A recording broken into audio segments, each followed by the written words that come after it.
Islam.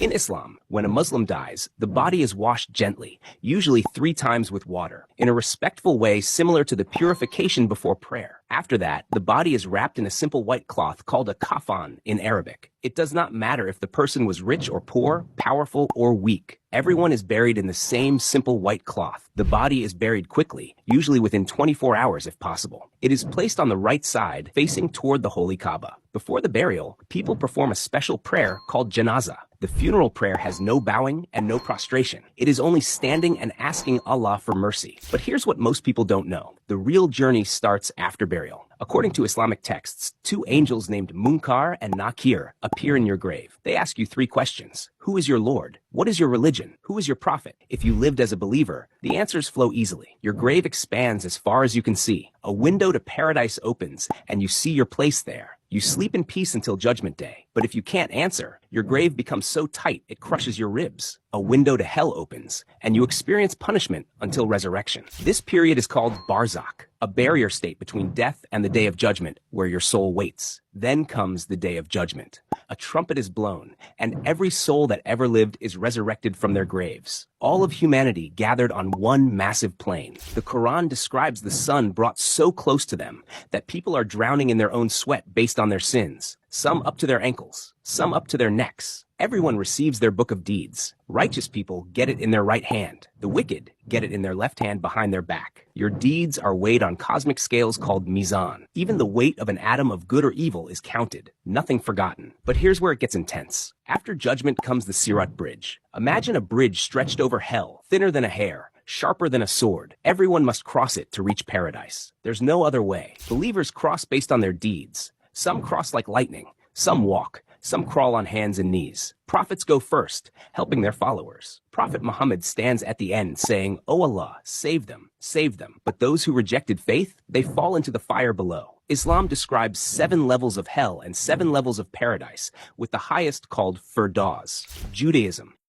Judaism is Islam's cousin religion. They even bury their dead the same way. Within 24 hours, body washed by a holy society called Shevra Kadisha, wrapped in a simple white shroud, placed in a plain wooden coffin. But when it comes to the afterlife, Judaism has something surprising. Hell isn't permanent. Jewish texts call it Gehenna.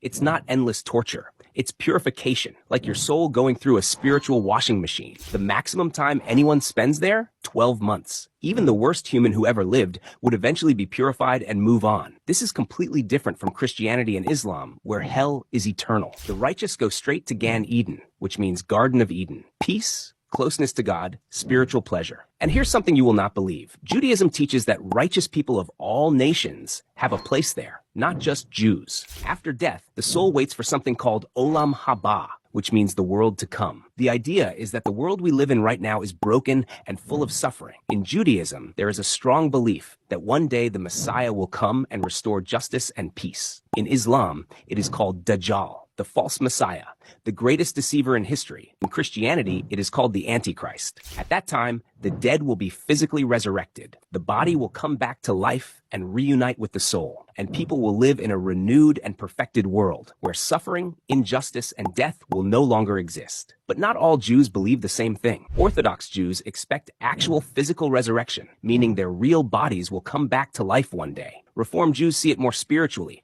focusing on the soul living eternally rather than the body returning. And Kabbalah, the mystical branch, believes in Gilgul, which is reincarnation. Your soul comes back to earth in different bodies, life after life, until you complete your spiritual purpose. Christianity. In Christianity, there are 2 main different ideologies. One is Catholic, and the other is Orthodox. Christianity came from Judaism, but added something completely new. A place between heaven and hell called purgatory. When a Catholic dies, their soul is judged immediately. Heaven, hell, or purgatory. Purgatory is not meant to be punishment. It is purification. The idea is that if someone is destined for heaven, but their soul is not fully pure yet, they go there first. You can think of it like a spiritual hospital, where the soul is healed and prepared before entering paradise. How long does it last? No one really knows. It could be a short time, or it could be much longer. But one important difference is that In this belief, people who are alive can pray and do good deeds to help the soul during this time. Your family can pray for you. Masses can be offered for your soul. These prayers can shorten your time in purgatory. This is why Catholics pray for the dead. In this belief, everyone who enters purgatory eventually reaches heaven. It is temporary, not eternal. Hell, in Catholic teaching, is eternal separation from God. It is a state of punishment and suffering for those who die in serious sin without repentance. And heaven is described as the beatific vision, seeing God directly and living in complete and eternal joy. But the story does not end there. At the end of time, Jesus Christ will return. All people will be resurrected, and the final judgment will take place. After that, God will create a new heaven and a new earth where the saved will live forever. However, Orthodox Christians have a slightly different understanding. In Orthodox Christianity, there is a belief that after death, the soul goes on a journey for about 40 days. During this time, the soul is said to revisit places from its life and face its past actions. In some traditions, this is described as the Ariel toll houses, where the soul is questioned about different sins like lying, stealing, or pride. Because of this, the first 40 days after death are considered very important. The living pray, hold special liturgies, and ask for mercy, believing that these prayers help the soul during this journey. The ultimate goal in Orthodoxy is something called theosis, becoming closer to God and being transformed by his presence. One of their unique views is that heaven and hell are not completely separate places, but different experiences of the same divine reality. For the righteous, God's presence brings peace and joy. For those who reject him, that same presence becomes painful and overwhelming. Protestant Christians, however, rejected many of these ideas. They generally do not accept purgatory, prayers for the dead, or this 40-day journey. Instead, they teach that after death, a person goes directly to heaven or hell, based mainly on faith in Jesus, Hinduism. Now we're going to see something completely different. In Hinduism, you don't go to heaven or hell and stay there forever. You come back, again and again and again. When a Hindu dies, the body is cremated on a funeral pyre. Fire purifies. The eldest son usually lights it. After hours, the body becomes ash. That ash is collected and scattered in a sacred river, with the Ganges being most holy. But what happens to the soul? Here's where Hinduism shocks most people. Your soul, called Atma, is eternal. It never dies. When your body dies, the soul just moves to a new one, like changing clothes. You've done this thousands of times already. You just don't remember. Messengers of Yama, the god of death, come and take your soul to his realm. There, your entire life is reviewed. Every action, every thought, good karma and bad karma are tallied up. Based on this, you might go to Swarg, a heavenly realm, to enjoy rewards, or Narak, a hell realm, to suffer consequences. But here's the key. These are temporary. Once your karma is used up, you're reborn again. You could come back as a human. You could come back as an animal, even an insect or plant. Your birth circumstances, whether you're born rich or poor, healthy or sick, in a loving family or abusive one, all determined by past life karma. This cycle is called samsara. Birth, death, rebirth, over and over forever. Sounds exhausting, right? That's because it is. The ultimate goal in Hinduism is moksha, liberation, escaping the cycle completely. No more births, no more deaths, no more suffering. How do you achieve it? Through righteous living, meditation, devotion to God, and spiritual knowledge. When you're finally pure enough, you break free. But different Hindu traditions understand moksha in different ways. For followers of Vishnu, moksha means reaching Vaikuntha, the eternal realm of Vishnu, where the soul lives in peace and never returns to the cycle of rebirth. For followers of Shiva, moksha is often described as merging with Shiva himself, where the individual identity dissolves and the soul becomes one with the ultimate reality. The philosophy of Advaita Vedanta teaches something even deeper. Your individual soul and the universal soul are actually the same thing. You just don't realize it. Moksha is waking up to this truth. You are never separate from God. You are always God. You just forgot. Some texts describe 14 different worlds or realms where souls can be reborn. Higher heavenly realms with gods and pleasures. Earth in the middle. Lower hellish realms with suffering. But all of them are temporary stops in an endless journey.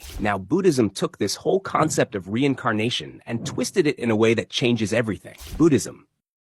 Buddhism says there's no permanent soul. Nothing is reborn because there's nothing permanent to begin with. So what actually continues from one life to the next? In this belief, it is consciousness. A common example is a candle lighting another candle. The new flame is connected to the first, but it is not the same flame. In the same way, the next life is linked to the previous one, but it is not the exact same person. This is why it is often described as rebirth rather than reincarnation. And that difference is important. In Theravada Buddhism, which is practiced in places like Thailand and Sri Lanka, when a person dies, rebirth happens immediately. There is no waiting period. Based on karma, consciousness moves straight into a new existence. This new life can be in one of 6 different realms, depending on the actions and intentions of the previous life. Mahayana Buddhism, which is practiced in places like China and Japan, has a more detailed understanding. In Pure Land Buddhism, it is taught that a person can be reborn in the Pure Land of Amitabha Buddha.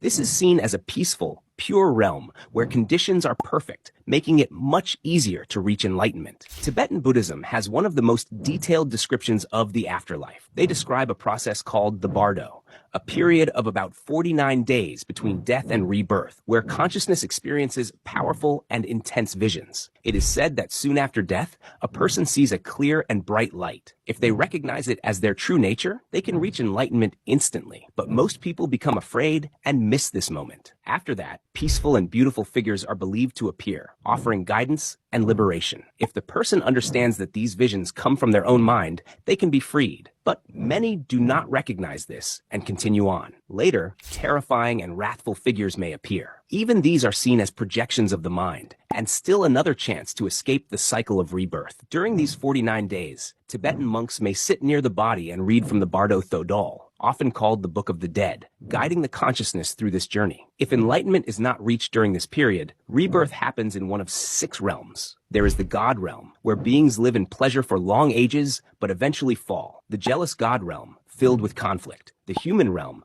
which is actually considered the best chance for enlightenment. The animal realm, driven by instinct and suffering. The hungry ghost realm, where beings are never satisfied. And the hell realms, where intense suffering is experienced. But even in Buddhism, these hells are not eternal. A being may suffer for a very long time, but once that karma is exhausted, rebirth continues. The ultimate goal in Buddhism is not heaven. It is nirvana, complete freedom from the cycle of birth and death. It is not about going to a better place, but ending the journey itself. Nirvana is often described as the end of craving, attachment, and ignorance. Some call it a peace beyond words, while others describe it as a drop of water returning to the ocean. And now, the oldest tradition we are discussing offers a very different vision, one involving a bridge of judgment and the promise that evil itself will one day come to an end. Zoroastrianism.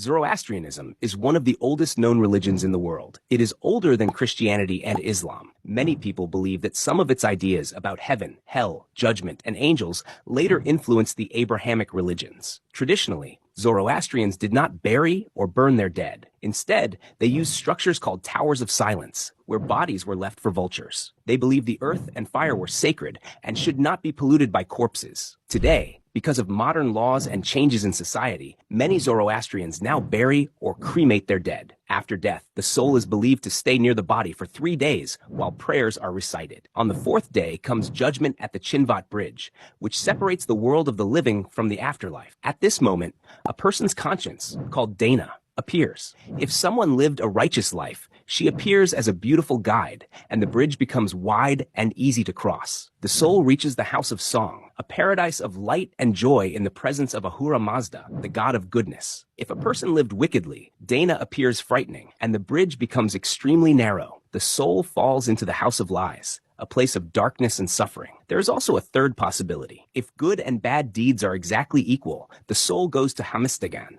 a neutral state where there is neither happiness nor punishment. Here is what makes Zoroastrianism unique among these traditions. Hell is not eternal. In the end, evil itself will be destroyed. Zoroastrianism teaches a cosmic struggle between Ahura Mazda, the god of truth and light, and Angra Mainyu, the force of darkness and deception. Every human participates in this battle through their choices. Good thoughts, good words, and good deeds strengthen the side of light. At the end of time comes Frashokeredi, the final renewal. Evil is defeated. The dead are resurrected. Even those in hell are purified and eventually saved. The entire universe is restored and perfected. Some Zoroastrian texts describe molten metal flowing through the world at the end. For the righteous, it feels like warm milk. For the wicked, it burns and cleanses them until they too become pure and join the perfected creation. Today, there are only about 200,000 Zoroastrians, mostly in India and Iran. Yet their ideas about judgment, resurrection, and the final victory of good influenced billions of people through later religious traditions.